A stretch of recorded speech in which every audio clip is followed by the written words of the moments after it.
Hi everyone, and thanks for being with me. I'm going to talk about a topic today which will probably mean a lot of you guys will friggin' turn off, because this is about you.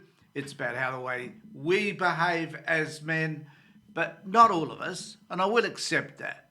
But I do object to the notion that when we're talking about domestic violence, we often couch it in the terms of, well, not every man is violent. No, they're not. But that doesn't excuse the fact that many men are so violent that they wind up murdering their partners. Now, up to this time this year, there's been 53 women killed at the hands of their male partners. Now, I can talk about this subject because I have been working in this space for almost 30 years now, where I used to run groups that dealt with domestic violence. I used to run groups that dealt with anger and how to manage your anger or your behaviour differently. I've worked with literally thousands of men over this period around this particular subject. So this isn't like I'm coming in here as an outsider telling you how this situation is. I know from working specifically with men what happens in these relationships, why men do behave the way that they do, and the ultimate impact that this has on women and children. And just think for a moment, a couple having a unhelpful relationship have children, and that eventually means that in some of these cases the woman is killed, the guy who murdered her goes to jail, the children are no longer without any parent whatsoever. The impact that this has on families and loved ones and the general community is horrendous. But we allow it to happen. Now, I believe that one of the reasons why this does happen at the rate that it does is that men are terrible, and I'm generalising, I agree. So if you want to contact me and say, Tony, you're full of shit because I'm a man who's not violent, good on you. You need to be celebrated. But those men who do not stand up against those other men that they see are being violent are complicit. You are just as, in a way, responsible for whatever happens to this woman as the man who commits the violence. Because if you saw it happening and you chose to do nothing, you are just as responsible. And you need to get off your ass, and you need to make sure that as a man, you're making a stand for women. And the problem that we have here is that one of the key issues, I think, is that most of these issues are kept in-house, obviously. But there are times when we witness a person behaving inappropriately to another person, and we say, well, this is a family matter, we shouldn't get involved in this. You know, I really like this person, I'm a friend of his, I don't want to... You know, we're the ones, the friends of the friends, who should be standing up against a friend who is abusing their partner. The other thing too is we stop listening to women. So women feel uncomfortable talking to us about how their relationships are because they probably won't feel supported by us. So we have to change our mentality and our behaviour in order to encourage people to talk about what's happening to them, even men talking about how they're interpreting their relationships. So when we see a male that's controlling a woman, you know, they're wondering about where they're going, they're texting them every fucking 5 minutes, they're telling them what they should be wearing, how they should be wearing, you know, what sort of haircut they should have. When we see these signs, we know that this is an unhealthy relationship.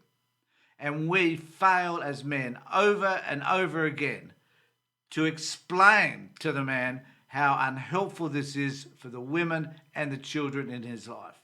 And we have to question whether this person actually understands what love, affection, and nurturing somebody is really, really all about.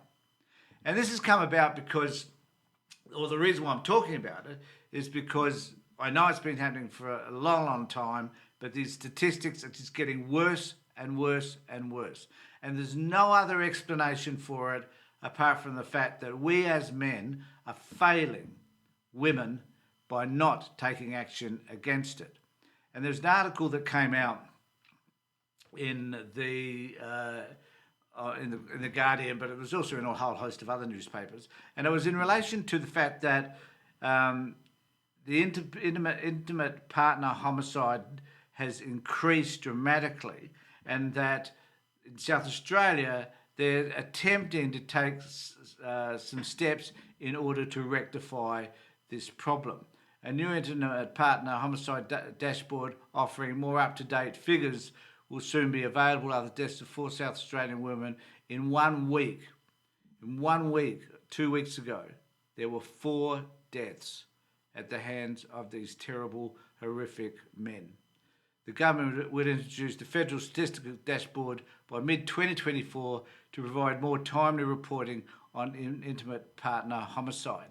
Now, I'm not too sure personally what all of that means, but what I can tell you is this, that we don't need any more data. It is obvious. It is so obvious as to what's happening simply by the number of deaths. Do we need to understand what's happening for men in relation to this? No, we don't. There's plenty of data on all of that. There's plenty of experts, academics who have written on this particular issue. We know why men are controlling.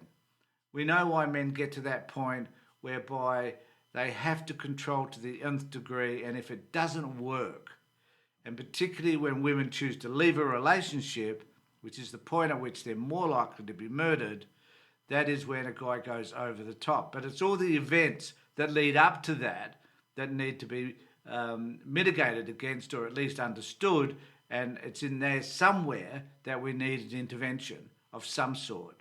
Now, I've been running, as I said, thousands of programs around domestic violence and anger management, and I can tell you right now, there's firstly never enough funding, there's never enough appropriate workers who work in this space. I'm not saying I was the best, but I learned a lot from that experience, and I had a lot of success in the work that I used to do with Relationships Australia.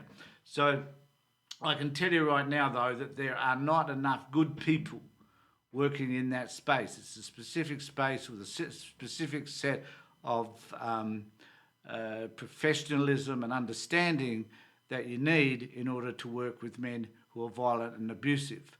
And you need to be creative, believe me, to work with some of these people. But there aren't. But here in Australia, and I guess in most places around the world, particularly in Western cultures, where we know that this behaviour is unacceptable. Culturally, it's not acceptable in a Western society, but we nevertheless seem to allow it to happen regardless.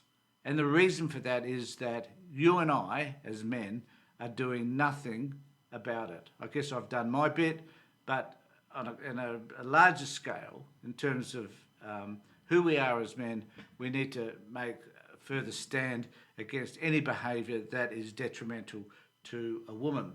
And I want to take you to this particular site, which is White Ribbon's site. So White Ribbon was a group of men who I used to belong to when they first established themselves over 30 years ago, but who are advocating as men against domestic violence and saying all the things that I guess I've just said.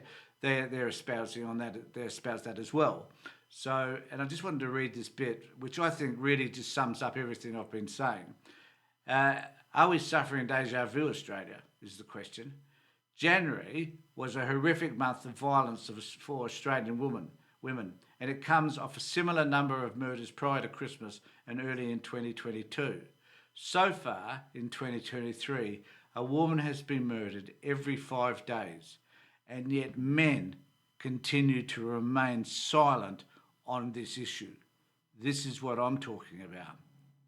Violence against women is a pervasive problem and a corrosive impact on the whole of society. As members of this society, men have a duty of care to advance women's safety, prevent sexual assault, and ultimately bring an end to women being murdered. The opportunity for women to live full and equal lives is threatened by this ongoing scourge of violence and abuse, which is a violation of human rights and a stain on our communities. Men and women have the ability to make our world safer, more inclusive and more egalitarian by joining forces to eradicate the violence. But we don't.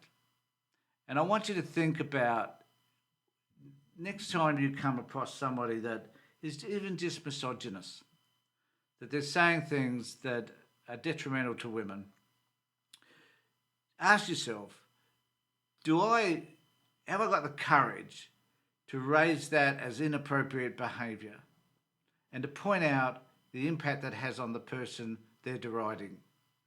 Do I make a stand against that stuff, or do I collude with the guy for their behaviour? And one of the things I noticed when I was running groups, which I stamped out immediately, was when a person is talking about their relationship in that group, I would often hear other men colluding with him, almost saying, well, that seems okay. I understand that. I can understand how she must have made you feel, which is another issue in itself. But, guys going along with whatever it is that is being said. And it's at that point that we need to say no. And I can tell you now that if you think these people that are aggressive or abusive of their partners are your mates and their relationship is worth more to you than protecting the well-being of their partner and children, then you're just as responsible for whatever happens as they are. But if you think that you need to make a stand and you're saying to yourself, well, I don't want the relationship to be fractured as a result of that, then you probably don't need to have that relationship in the first place. If you can't be honest with your mates about whatever is happening, bugger off from that relationship because it's not worth it, I can assure you. Because if something happens and you knew that it was likely to happen and either someone is injured, harmed emotionally or psychologically, or even worse, dies, and you chose not to confront the perpetrator, ask yourself how you're going to feel. So let me know what you think in the comments below. It's a pretty heavy topic, I understand all of that, but it is a topic we need to confront, just like child abuse and all those other things that I talk about. So let me know what you think. Please remember to subscribe to my channel for any further pearls of wisdom, whatever. Sign into my channel, subscribe, ring the bell for further notifications. Let me know what you think in the comments section below. Take care, everybody. Look after yourselves. And I certainly mean it on this occasion. Ensure that you and the people that you care for and your mates and their girlfriends and their friends and their kids, make sure that they are all safe.